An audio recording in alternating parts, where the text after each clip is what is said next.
Look at session 11, entitled An Invisible Drug Epidemic. This one's kind of depressing, I got to admit.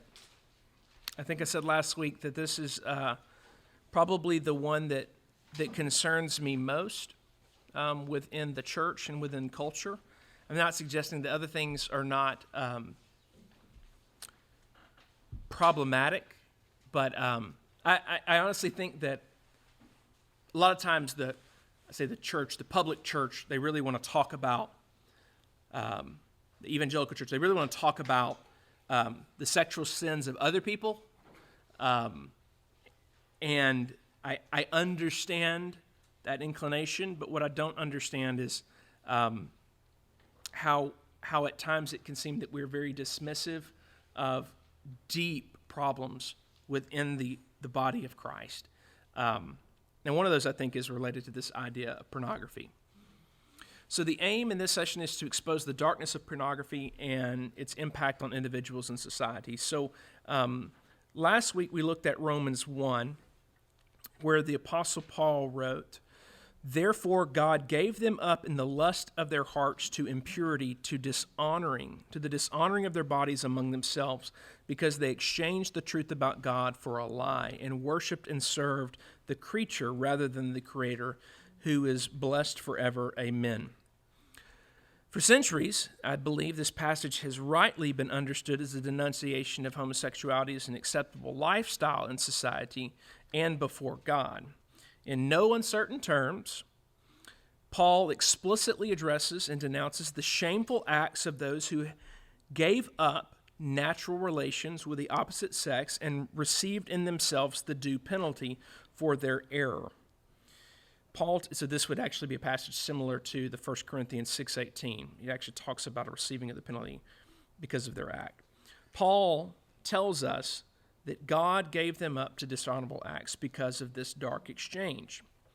Now, while this passage rightly addresses homosexual acts, I do, however, believe that it is an issue that deals with a broader warning about sexual immorality that should be heeded by all, especially consider our current existence in this world that is full of pornography.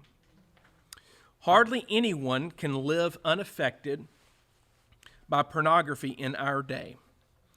From magazines at our children's eye levels, at grocery store checkout lines, and that is a form of pornography, to the potential sewer pipe of internet connectivity that we carry around in our pockets and purses, there is a ubiquity, means it's everywhere, it's almost inescapable, of the plague that pornography has on our society. Now, for decades, people have kind of argued that pornography was the harmless alternative to sexual morality. Like the arguments bolstered in favor of the sexual revolution, pornography was claimed to be safe. Yet, and you can even remember those arguments, well, who does it hurt? Yet in more recent days, as brain scientists, those pesky scientists, how about that? They started studying things like neuroplasticity, which is the idea that neurons that fire together wire together, okay? It has become obvious that pornography is enslaving and even punishing our society. From the dehumanizing exploitation and harm of men and women within the porn industry to the fundamental devaluing of sexual intimacy in marriage to the porn-induced physical, emotional, and psychological issues facing thousands of people, we are learning that we do not consume pornography. Pornography consumes us. So returning to this idea of body self-dualism, I'm kind of harping on that one, right? You'll be tired of that term before it's over. But it's very important to see because, again, it's the way that these behaviors end up being justified. According to Nancy Percy, and I think she's right, pornography tears apart what is meant to be integrated, treating the body as an object or instrument for one's own purposes. Furthermore, the way that pornography depicts sexuality is skewed from real sex in a real marriage. Consider these statistics. In a content analysis of best-selling and most rented pornography films, researchers found that 88% of the analyzed scenes contained physical aggression, with most of the victims being women. 88.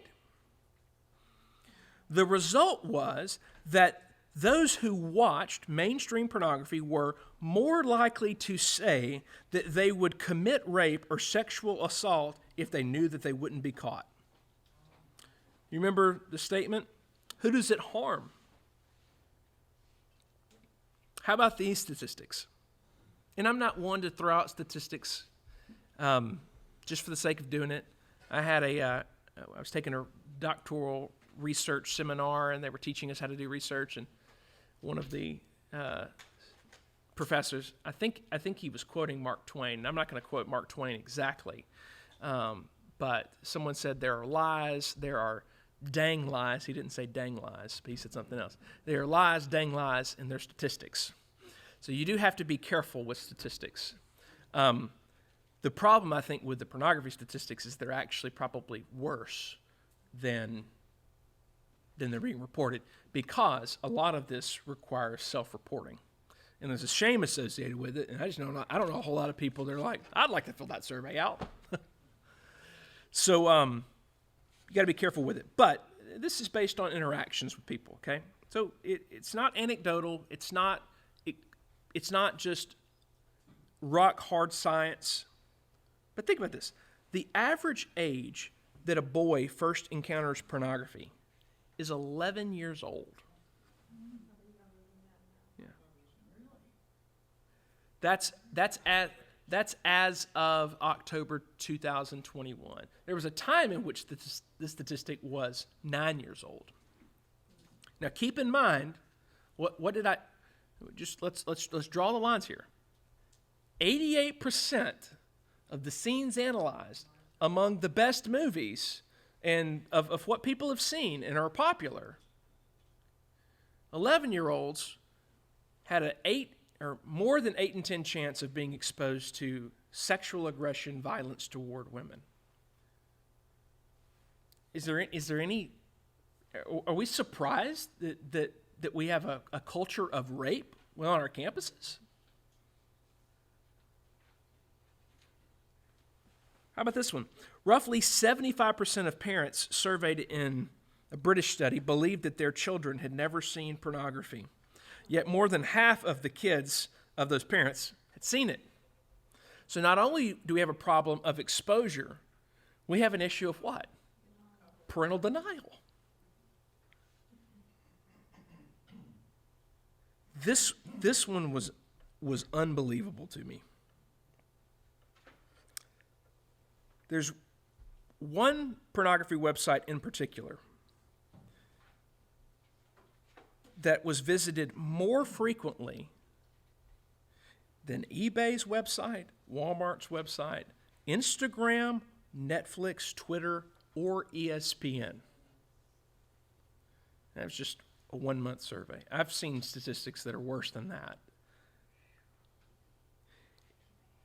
If you can call it an industry, it is a $97 billion global industry.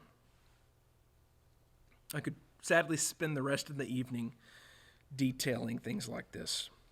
The point is to wake us up and expose the darkness of pornography to light. Now, people say, but who's it really hurting?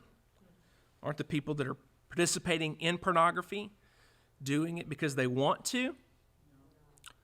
That's right. Or isn't it better for me?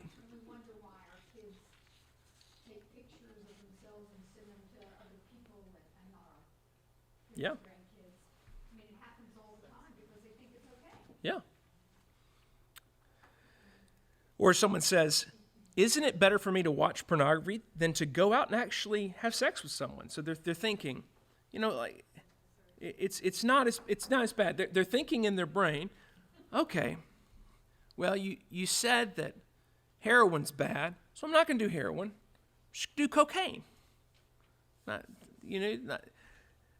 you go, why are you using drug examples? And I'm not just pulling that out of the air. The reason being is because of the way our brains are wired for intimacy, and there's a feedback loop. I'll talk about that in a second. People say no one's harmed. Here's the thing. People are harmed by pornography. The participants in it, the producers of it, and the consumers of it. In terms of the participants in it, there are near countless testimonies of former participants who have walked away from it because of the mental and physical abuse that they experienced. Many that don't walk away from it die in it. That is an indisputable reality. I was trying to put together, I found a survey, a study that wasn't, I don't know how rock solid it was in terms of its method. And so I hesitate to say that this person just got it right, because I don't know enough about statistical methodology to be able to say that the way that he's surveying this is exactly right. But what I will say that I found interesting was what he did is he took a list of like 100 people that had worked in pornography, and he looked at the age at which they died, okay? And then he compared that to kind of the life expectancy of other people. Now, here's where I think that his study is a little bit skewed, is because if you were to say life expectancy, you have to factor in the ages of those that didn't die. His list is just made up of people that die, or that had died. So that's actually skewed to say this is the life expectancy of someone that works in this industry. However, he did arrive at the average death age of those in that sample. So, interestingly enough, of that sample of 120 people, the average age of death was 37 years old. And so, this idea, it's not hurting anybody. Now, is it even possible to say it's not hurting people if what we saw earlier about promiscuity is not real? Just because it's being filmed doesn't mean that people's brains are not also working in unity with their body. So for every act and scene that they engage in, what's happening? There's a bond being made, whether they like it or not. And so sadly, they're tortured by physical and mental abuse, even those that leave. This is not to even mention the fact that many quote-unquote participants in pornography are not willingly doing so. Many are victims of sex trafficking. Almost all struggle with severe depression and are more prone to substance abuse and suicide. This is indisputably true of many that participate in and produce it. So, dismiss the idea that no one is harmed. That's a complete lie. But what about those that consume pornography? There's a physical and emotional toll on them as well. Men who watch pornography are twice as likely to divorce. Other research has demonstrated that porn actually shrinks the brain. There is also compelling evidence that pornography is addictive, like a substance, given how the hormones in the brains react to the stimuli of pornography. And what that means is so again, I'm not a doctor.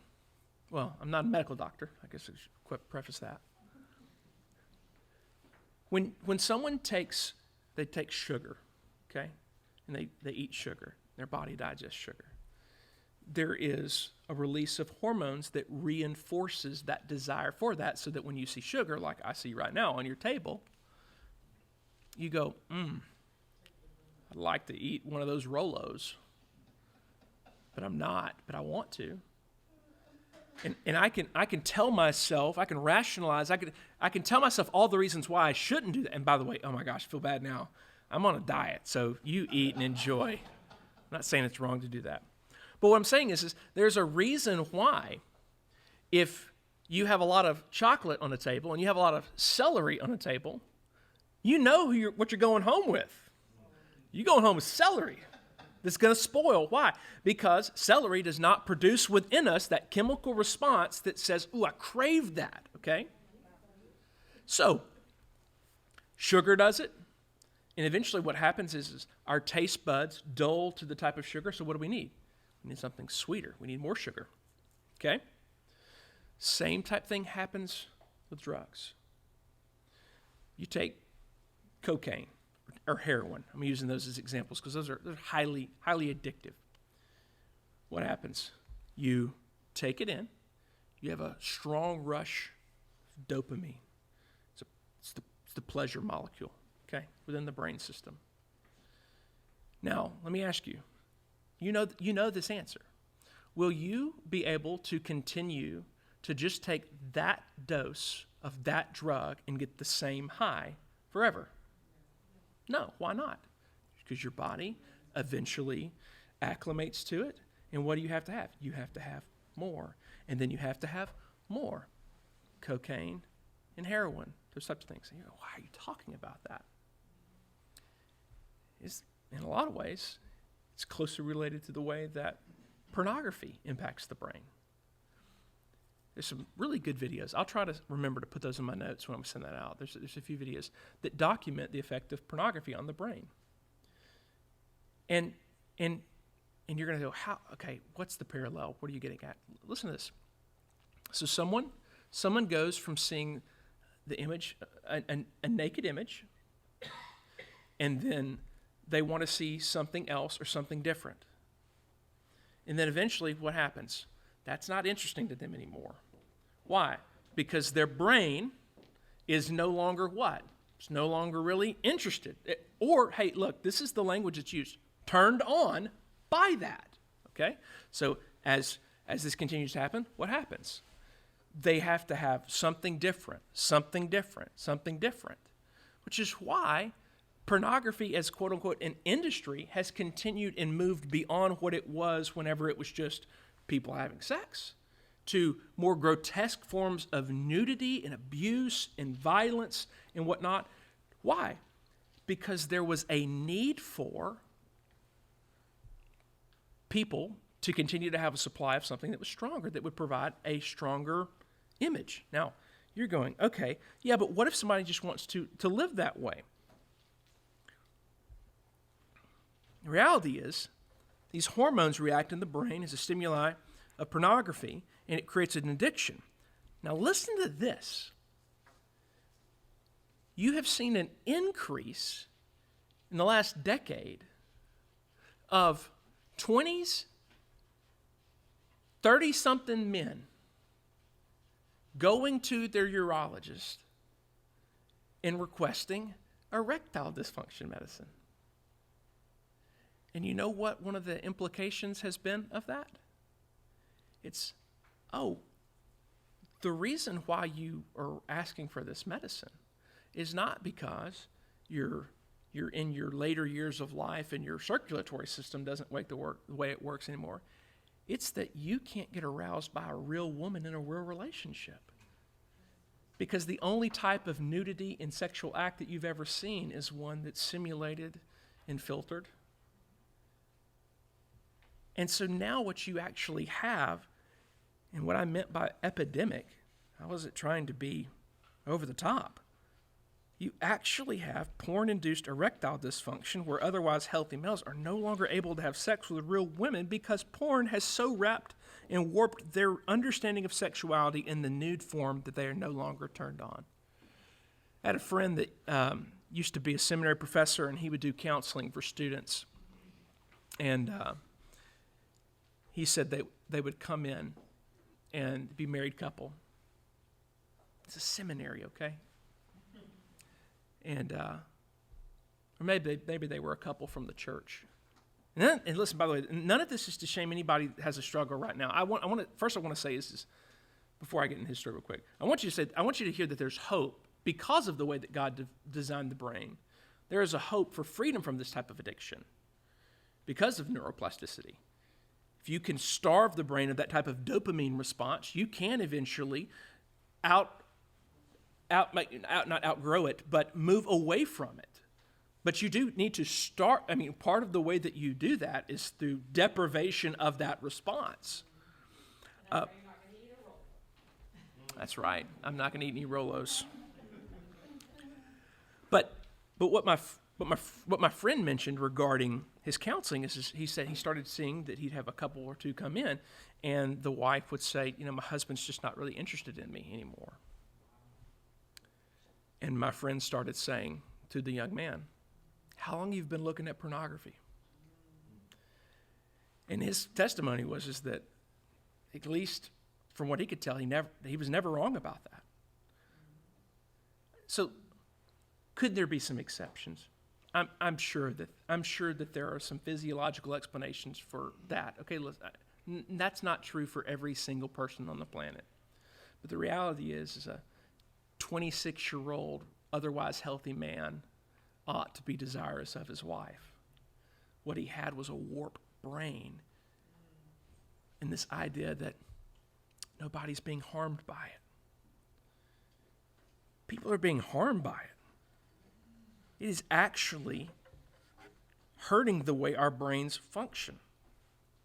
This is true for women too. Men are not the only ones that struggle with this. Women don't struggle with it in the same proportion or the exact same way, but it is a reality that they encounter as well. I also think too that if you were to broaden your understanding or definition of pornography, you'd find that more people actually struggle with it. It's just we've mainstreamed things that 50 years ago would have been considered pornography.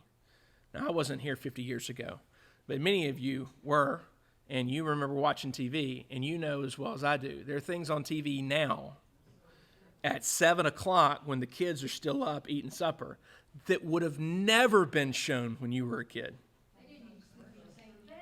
Yeah, that's right. Yeah, so culturally, we've been desensitized. Culturally, we are revealing the impact of how these things affect our brain. And so the good news is that this God that has designed our brain in that way for our good also promises to renew our minds and to redeem us, and there is freedom. So all this to say is when we remove sexual arousal and consummation from its covenantal context of monogamous heterosexual marriage, we exchange natural relations for those that are contrary to nature. God did not intend for our sexuality to be synthetically consummated in front of a magazine, stage, or screen. Sexuality is not a commodity to be consumed by the masses. Such an understanding of sex is contrary to nature. When this truth is exchanged for the lie, sex is no longer about our worship of God, but rather it is about our worship of sex. And as we pervert God's natural design for sexuality, we begin to receive in ourselves the due penalty of our error. It is a drug that short circuits our brain and sadly is everywhere. Thus, we need to be vigilant, as Paul and Peter would remind us, to be sober-minded.